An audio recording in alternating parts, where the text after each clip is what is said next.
My name is Lynn Frazier, and I live here in Jacksonville.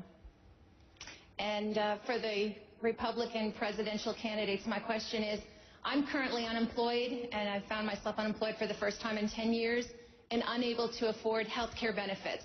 What type of hope can you promise me and others in my position? Let's ask Congressman Paul. Well, it's a tragedy because this is a consequence of the government being involved in medicine since 1965. When I was growing up, we didn't have a whole lot, but my dad had a small insurance. But medical care costs weren't that much.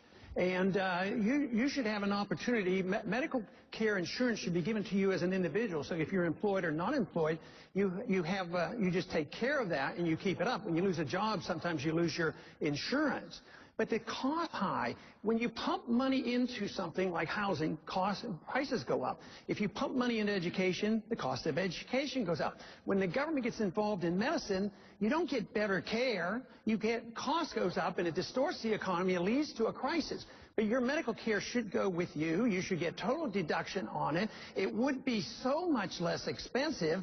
It doesn't solve every single problem, but you're suffering from the consequence of way too much government and the cost going up because government has inflated the cost, and we have a government-created recession, and that is a consequence of the business cycle. Speaker Gingrich, what should Lynn do? Well, look, she actually put her finger on two different problems. The largest challenge to this country is to get the economy growing so she can have a job, so it's easier for her to have insurance. We need, and the president did nothing about this the other night. In fact, his proposal on taxes would make the economy worse. We need to have a program which would start with, frankly, repealing Obamacare, repealing Dodd-Frank, repealing Sarbanes-Oxley, and we need to give her a chance to have a job. Second, we need real health reform, not the Obama style. But we need a health reform that allows her to buy in, and Dr. Paul's right. She ought to get the same tax break whether she buys personally or whether she buys through a company. She should also be able to buy into an association so that she's buying with lots of other people, so it's not single insurance, which is the most expensive kind. But you combine those two, reforming the insurance system and getting the economy growing again so people are back at work, you cure an awful lot of America's problems with those two steps, and you put her back in a position where she's in charge of her life. She's not dependent on Barack Obama to take care of her. That plan work for you, Governor? Actually, what both these gentlemen said is pretty much spot on. And I'll add a couple of things. One, I want to underscore something both of them said, and that is right now in America, if you have insurance, you most likely got it fair. And the reason is your employer gets a deduction for you when they buy the insurance for you. That means that if you change jobs, you got to get a new insurance company, most likely. And if you become unemployed, you lose your insurance.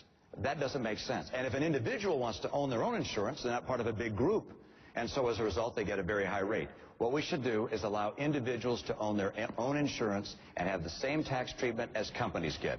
You do that, and people like this young woman would be able to own her insurance. The rates would be substantially lower for her buying it individually than if she had to buy it individually today. Secondly, getting people to work.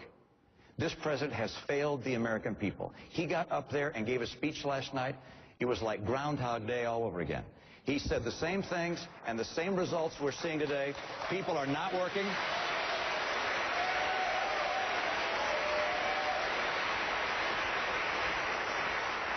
And we know what it takes to put people back to work. He said some of those things last night, lowering corporate taxes, lowering regulations, opening up all of the above in energy, cracking down on China. He just doesn't do any of those things, and if I'm president, I will do those things, and I'll get you back to work.